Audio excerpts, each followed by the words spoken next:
Welcome to another episode of Life and Whiskey. As always, I'm Jordan, and back now here. What's today? Saturday, June 10th, 2023.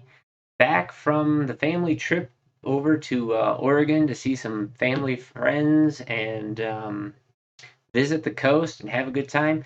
Man, not what I was expecting. So we had to fly into Portland, which Portland is exactly what I thought it would be, and golly, that place is a crap hole and then some. Couldn't wait to get out of there. My friends actually live out in the burbs of, like the outermost burbs of Portland, and it was pretty nice. It was still suburban living, so not my cup of tea, but not the worst thing in the world by any stretch. Kind of nice, good situation there as far as where they were located. They had a lot of nice parks and stuff nearby. It was only like an hour and a half to get to the coast. We spent some time in Seaside and Gerhardt and Newport and Waldport and Depot Bay and Tillamook and just kind of those upper third tier oceanside cities. Had a great time. Did some razor clamming, courtesy of my friend. He had some clam guns, so we caught the low tide right at an extreme low, which was awesome. So we were successful in razor clamming, although still kind of a challenge to find the clams and stuff. We never did pull a limit. We dipped or tried our hand at crabbing, rented a crab pot, chucked it off the bridge, managed to get 8 keeper male crabs. That was pretty cool. Highly recommend trying that sometime. Sorry, I felt like I was going to sneeze there for a second. Um, what else did we do? Just some hiking, spent some time on the beach, saw whales, saw puffins, saw Murrays, went to the aquarium. That was great. The little man, he had a lot of fun checking out the sharks and all the different fish and stuff. He was a big fan of the rockfish there.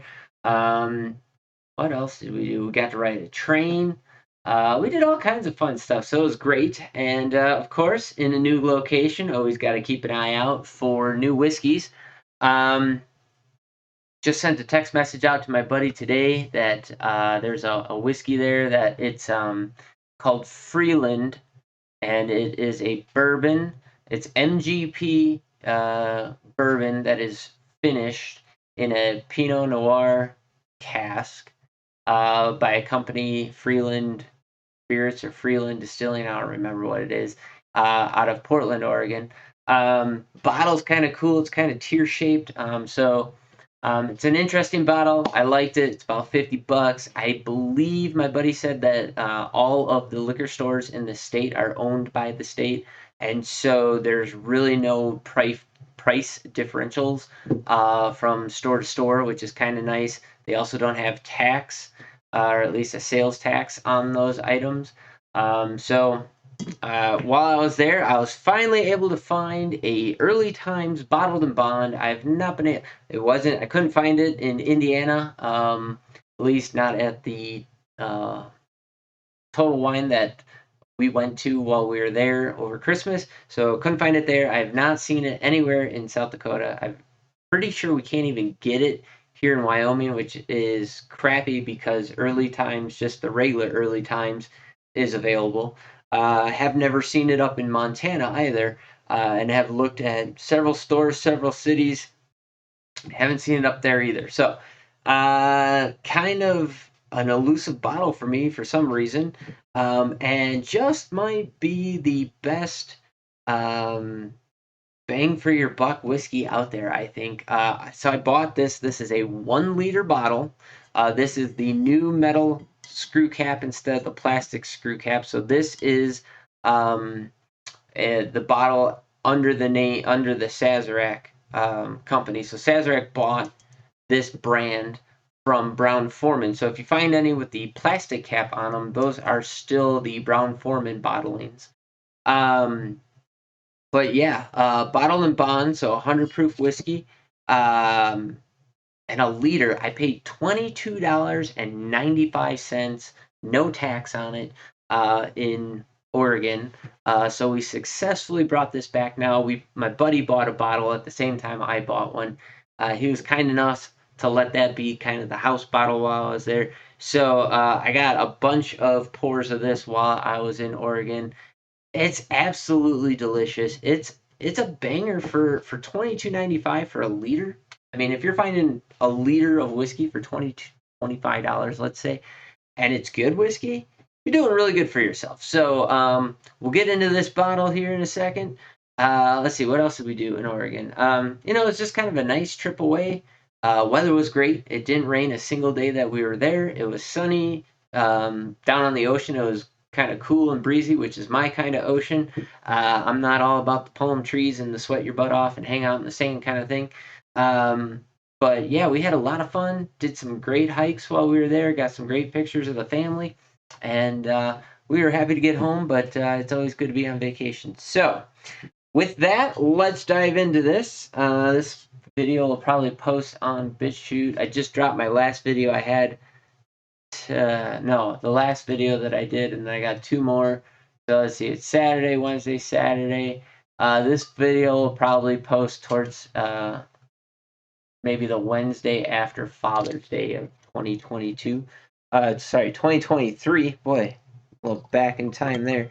But yeah, we didn't have Cairns at all. Or boy, that was a bad pour. Spilled that all over the place. So we were just drinking from rocks glasses or whatever glass we had at the time. While we were did a little bit of clams on the half shell on the grill, a little bit of clam chowder, and cracked open this bottle and gave her a rip. And man, I was super impressed with it. So hopefully, hopefully we can get you impressed with it as well. Now, I do not know if this is like Buffalo Trace or some other Sazerac whiskey that is in here. I don't know who's making it or anything about it. Brown-Forman was producing it, and I've heard more raving reviews about the Brown-Forman product. So if you can find one of those plastic capped early times, man, good on you. I had a hard enough time finding this. Apparently, it's not heavily distributed in the western states here, although I do know I could pick it up down in Colorado if I wanted to. But your best chance of finding one of the old plastic screw caps is if you go to a liquor store that's, kind of out of the way, that maybe doesn't move product as much. It's going to be one of those back shelf, dusty bottle kind of things because it's been over a year now. I'm late to the game here on reviewing this bottle because it took me so long to find it. I think Sazerac has owned Early Times brand here now for a year and a half, maybe even 2 years at this point. So a lot of other whiskey tubers have reviewed this before me. So I'm just adding to the list, but you know what? Since I finally got my hands on it, I am excited about it. This bottle, and then I did pick up a 50 ml of a corn whiskey while I was out there, and then the bottle that my buddy said he'd pick up for me, that Freeland. That was really all I picked up out there. There were a couple of things I could have picked up and some Oregon specific things I wouldn't mind trying, but we were close as is. Our luggage was already over, so if by chance somehow the luggage guy that checked us in, we were 52 and a half pounds, and we were going to hurry up and scurry and jam some more stuff into our carry-on luggage. But he's like, nah, man, you're fine, whatever, and just let us go. So no extra baggage charge on that one, thankfully. But, we were already over anyways on the cost. So in the nose, it's bourbon. It's kind of got floral and brown sugar going for it. Nondescript, maybe a honeysuckle, if that. Floral component, but brown sugar. A little bit of oak. Now it's starting to go vanilla brown sugar more. That floral's tamping down little by little. You could pick out a dark fruit cherry if you wanted, or a dark fruit, like a plum almost. I would say this is sitting just like a really dark fruited bourbon. Trying to think. I would say not It's not nutty on the nose like a Knob Creek. It's not heavily cherried like a Wild Turkey. Um, it's very, very floral. I would say this is definitely more towards a Brown-Forman type nosing profile, where that brown sugar, a little bit of oak in there is kind of the dominant characteristic. It's very nice. Going on the taste,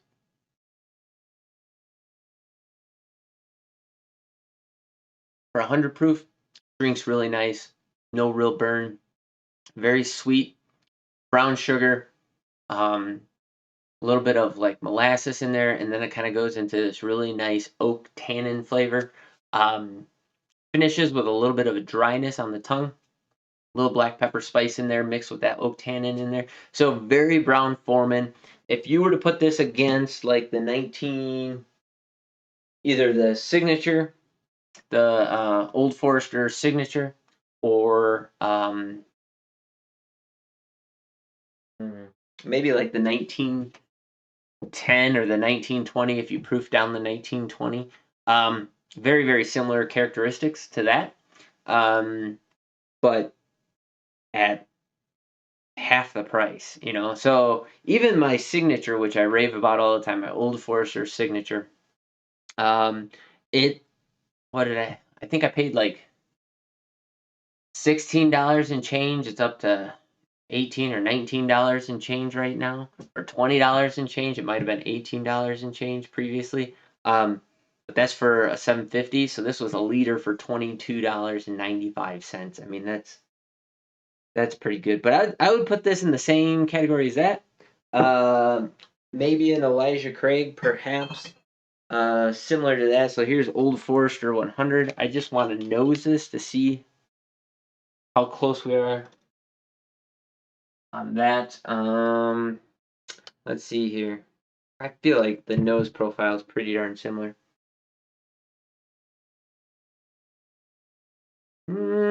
Maybe not.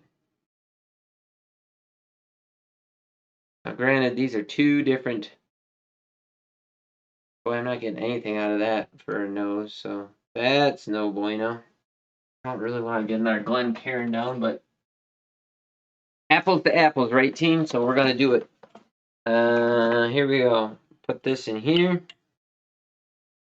See what we get out of it. Swirl it around a little bit. Okay, so I was very wrong on that. This is very different. Maybe after. Man, it's just all floral and brown sugar. Like dark, dense, like extra dark brown sugar.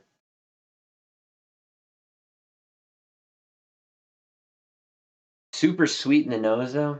Um, okay, these two are almost sorry. Now it's starting to get almost identical. Yep, these two are almost identical in the nose. So the Old Forester Signature 100, um, I think as this one opens up here, it's gonna start to fall right in line with that one. So the early times bottled and bound right now, it's a lot denser in the sweetness of the brown sugar that's coming off of it, almost like a dark molasses, and kind of that interplay of oak. And then on the back end of that, there's a through line of the floral characteristic. So on the Old Forester signature here, I'm getting almost the exact same lineup of nosing characteristics, only there's a very light brown sugar, almost a honey, um, that's going on there. And then that same exact floral components coming in there, and not a whole lot of oak at all. But I think that if I were to let this sit longer, that's going to open up. So I'm going to go back to the early times here. And man, is it just a brown sugar bomb, almost moving into a caramel. Super, super nice. On the taste, then, up front, super, super creamy, rounded, smooth. Up front on the sweet notes, those quickly kind of drop off, and then you pick up that oak tannin in the middle, where you do get an oak tannin mixed with a vanilla. a light caramel, and then there's on the second sip here, there's a through line on the back end into the finish of that floral component, with a little bit of that black pepper on the back end. Man, super good, super good. Okay, so the Old Forester is not quite getting there. I say that, and then I take another as I swirled it and took a nose of it. I would say the Old Forester is 75%. So it's 100% of the same nosing characteristics, but at 75% of the density. So it's not quite as dense and rich. And I would say the other change is that it almost has a dark caramel on the nose, whereas this is definitely brown sugar. But that same floralness and whatever else. I'm going to take a sip just to kind of compare here.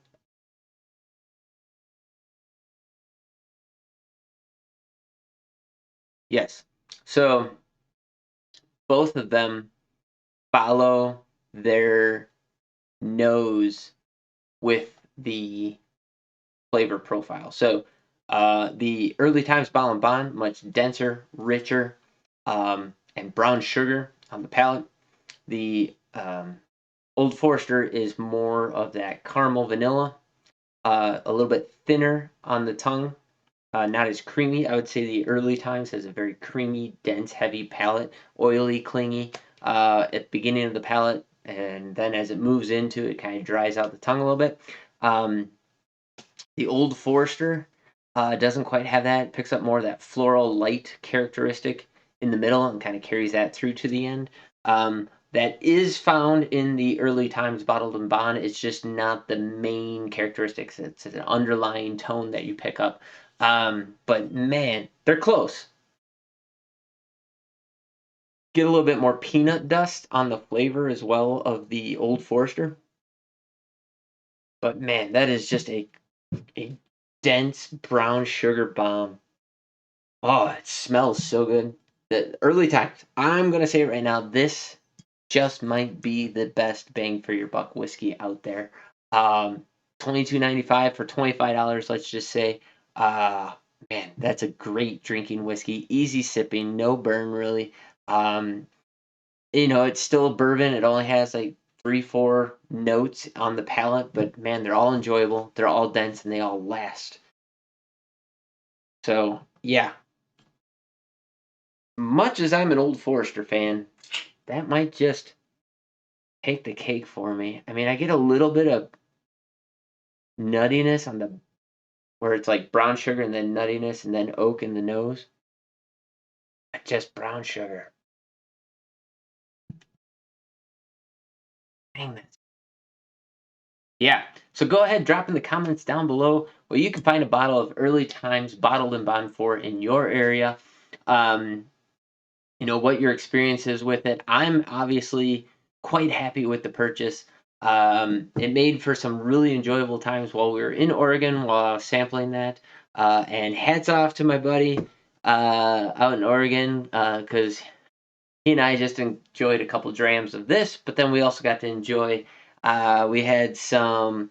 He has a couple of Ardbegs, a little bit of Lafroig in his whiskey cabinet. For having like maybe 20 bottles on hand, he has some really nice picks. He had the Ardbeg and Oa, which of course is my favorite. He also had just the standard Ardbeg 10, which is always a crowd pleaser, along with the Lafroig 10, which will never let you down. I also got he had a Bardstown there. I think just the Bardstown, like the original, I think it was the Blue Label Bardstown. I don't remember exactly what the specific version is, but I got to try that. That was excellent as well. As I was drinking, I told him, like, man, I should be doing a review right now. I should have whipped out my phone and just recorded a quick video with that.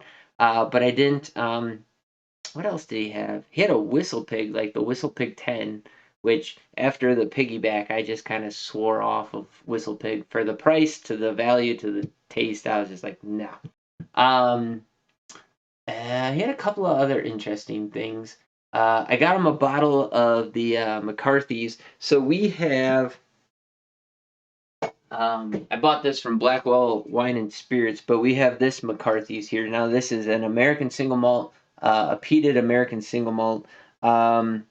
So we got this bottle. We got them it's like a maroonish, a dark maroonish label on there, and it was 6-year age statement on there, and so it's like this color here. If you can see along this maroonish color here, the whole bottle and label was that color, and so it's aged 6 years, and I didn't. I'll have to see when he finally cracks it open. It was his birthday, so we ended up getting it for him for his birthday, and I'll have to get his comments on it. To me, that McCarthy's has a nice like milk chocolate to it, or a chocolate kind of blended into the peat. I really like it a lot, especially for an American single malt instead of a Scotch. And so that 6-year age statement, we'll have to see how that one goes. I think it was like somewhere around like $89, $90, somewhere in that price range. I think I paid 85 for this one from Blackwell's in California, and I'm pretty sure like on the shelf in Oregon, the bottle I have was like 65 bucks. So not terrible. But yeah, that was kind of my Oregon whiskey experience. Next review will be this Lewis and Clark here. But go ahead, tell me everything you got. Make your comments down below. If you're watching this on YouTube, it's golly, who even knows? 2027, if the world still exists by then. If you're watching this on BitChute, it's mid to late June 2023. Hopefully you're enjoying it. Go ahead and share this video with anybody who you think might get some entertainment value out of this, or some actual value out of this as far as steering them into helping them spend their money a little bit better when it comes to whiskey, so that they don't have to go through all of the tasting and expenditure that I've gone through. But man, I think this bottle's going to be hard to beat as far as price to whiskey value goes. So as always, thanks for watching. You guys have yourselves a great day. We'll catch you in the next video, and yeah, thank you.